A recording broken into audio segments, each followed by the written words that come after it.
영화 소원과 공범이 흥행가도를 달리고 있습니다. 관객의 사랑을 받고 있는 이 두 작품은 모두 실제 사건을 모티브로 삼았다는 공통점을 가지고 있는데요. 실화를 소재로 삼은 영화의 힘, 스포츠 동화 윤여수 기자와 함께 이야기 나누겠습니다. 안녕하세요. 먼저 두 작품 관객 수를 좀 살펴보겠습니다. 네. 영화 소원은 250만 관객을 돌파를 했고요. 네. 공범은 지난주에 개봉을 해서 77만여 관객을 동원을 했다고요? 예, 영화 공범은 27일, 어제죠. 어제까지 박스오피스 1위를 달리고 있습니다. 네. 지난 24일 개봉한 이후에 주말을 거치면서 모두 77만여 명의 관객을 불러 모았습니다. 소원은 지난 2일 그 관객에게 처음 선을 보인 이후에 어제까지 254만여 명의 관객을 불러 모았습니다. 공범은 손예진 씨와 김갑수 씨가 주연한 영화인데요. 두 주연 배우의 열연이 호평을 받고 있습니다. 소원은 왕의 남자 이준익 감독이 상업영화 은퇴를 선언한 뒤에 다시 돌아와서 연출한 작품인데요. 설경구 씨와 엄지원 씨 그리고 아역 배우 이래의 연기가 많은 이들의 눈물샘을 자극하면서 그 입소문에 기댄 관객의 지지를 얻고 있습니다. 예, 영화 소원 잠시 보셨는데요. 네. 실제 현실에서 일어났던 사건을 모티브로 했습니다. 어떤 작품인지 간략하게 소개를 해주시죠. 예, 아주 잔혹한 아동 성폭행 사건을 모티브로 삼은 영화입니다. 네. 이제 갓 9살에 불과한 어린아이가 참혹한 사건에 휘말리면서 그 가족들이 이 사건의 아픔에서 헤어나기 위해서 스스로 그 상처를 극복하려 애쓰는 그런 과정을 그리고 있는 영화입니다. 영화 소원은 실제 일어났던 사건을 모티브 삼아서 그 가족의 이야기를 그리고 있는 셈인데요.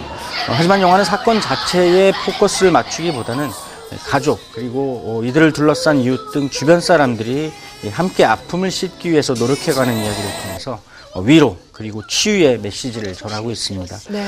영화 도가니를 비롯해서 비슷한 소재를 다루면서 그 실제 사건의 실체를 극화했던 여러 작품들과는 달리 이 소원은 그 이후에 따스한 시선을 유지하면서 서로가 서로를 위로하고 또 스스로를 치유해 가려는 그래서 더 가슴 아픈 이야기가 아닌가 싶고요.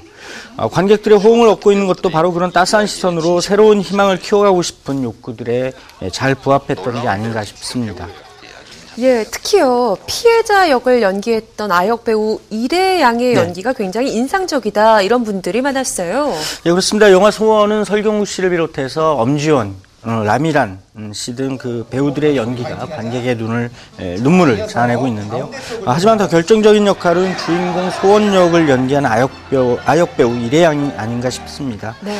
이래양은 그 상상조차 하기 끔찍한 그런 사건의 피해를 입고서도 스스로 성장해가면서 오히려 어른들을 위로하는 그런 성숙한 모습의 어린이 역할을 맡았습니다. 제작진은 아역 배우를 캐스팅하는 데 상당히 공을 들였다고 하는데요. 네. 오디션을 통해서 이 이래양의 눈빛과 생생한 감정 표현을 포착한 연출자 이준익 감독을 비롯해서 제작진이 만장일치로 캐스팅에 동의를 했다 이런 에피소드가 있습니다. 이후에 촬영 과정에서는 영화가 워낙 아프고 또 민감한 소재를 다루는 작품이어서 이래양을 비롯한 아역 배우들을 배려할 수밖에 없었다 이렇게 밝히고 있는데요. 특히 그 소아정신과 전문의들이 촬영 기간 내내 아역 배우들을 만나게 하면서 배역 후유증 예방 및 치유 프로그램을 운영했다고 합니다. 그만큼 실제 사건을 다루는 허구의 영화이기는 하지만 아역 배우들이 겪을 수도 있을 또 다른 피해와 상처를 앞서서 방지하고자 했던 그런 사례라고 할 수가 있겠습니다. 배우 박주훈 씨가 또 감독으로 데뷔를 했는데요. 작품 제목이 톱스타입니다. 그렇습니다. 연예계 실화를 모티브로 삼았다고 밝혔죠? 예, 톱스타는 27년 동안 충무로에서 배우로 활약을 해왔던 배우 박주훈 씨가 처음으로 그 연출을 맡은 그런 작품입니다. 네. 엄태웅, 김민준, 소희연 씨 등이 주연한 작품인데요. 영화는 매니저가 우연히 한 사건에 휘말리면서 이후에 배우가 되는 과정을 그리고 있습니다. 그 속에 쌓인 그 인간들의 욕망에 관한 이야기인데요. 영화의 소재와 이야기라는 측면에서 볼 때 27년 동안 배우 생활을 해온 박주훈 씨의 시각이 상당 부분 투영됐을 것이다. 또 경험도 녹여냈을 것이다. 이런 생각을 하게 되는데 네. 하지만 이 영화는 연예계에서 있어왔던 하지만 또 대중은 잘 몰랐던 이면의 이야기를 소소한 에피소드로 구성하는 한편으로 그 과정에 허구의 스토리를 잘 녹여냈습니다. 그리고 이 허구의 스토리를 과장과 축소의 틀을 통해서 사실적인 이야기로 녹여냈는데요. 박중훈 씨는 그런 이야기 속에서 배우들의 내면을 보여주고 싶었다. 이렇게 밝힌 바가 있습니다. 예, 최근 한 2, 3년 사이에요. 이렇게 공범이나 또 소원처럼 실제 사건을 모티브로 하거나 소재로 가져온 영화들이 상당히 많았습니다. 그렇습니다. 또 관객들의 공감도 이끌어내고 있는데요.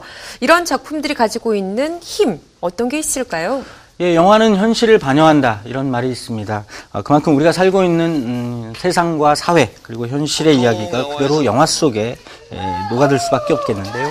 말씀하신 대로 우리 사회에서 벌어졌던 실제 사건들, 특히 도관이나 소원처럼 성폭행 혹은 각종 폭력에 얽힌 이야기, 부러진 화살과 같은 권력의 부당한 면모를 고발하는 이야기, 아니면 화려한 휴가처럼 거대한 역사적인 사건 속에 놓인 각 개인들의 이야기를 그린 그런 작품 등이 많습니다. 이런 이야기들은 실제 우리가 알고 있는 사건을 이야기로 꾸며내면서 그 사건의 실체를 제대로 한번 들여다보게 하거나 아니면 그로부터 받은 여러 가지 상처 또 아픔을 어떻게 치유해 가야 하는지 함께 고민할 수 있도록 해주는 그런 역할을 하는 것 같습니다. 공감을 연출한 국동석 감독은 인터뷰를 통해서 우리 사회에서는 경악할 만한 사건들이 많이 일어난다 이렇게 밝혔는데요. 만약 우리의 가족들이 그 사건의 범죄자라면 또한 그 사실을 의심하기 시작했다면 나는 어떻게 할 것인가 라는 과정에서 이 공감이란 영화를 시작했다 이렇게 소개를 했습니다. 다시 말해서 실화를 소재로 한 영화들은 누구라도 겪을 수도 있는 그런 실제 사건을 통해서 다시 한번 우리가 처해 있는 그런 현실을 되돌아보게 하는 그런 힘을 지닌 것 같습니다.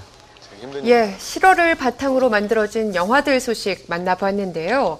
우리 주변에서 벌어질 수 있는 이야기, 또 실제로 벌어진 이야기들이 관객들의 마음에 투영돼서 더 큰 반응을 얻고 있는 것 같습니다. 앞으로도 이들 작품의 선전 지켜봐야 할 것 같네요. 오늘 이야기 여기서 줄입니다. 지금까지 스포츠동화 윤효수 기자와 함께했습니다. 고맙습니다.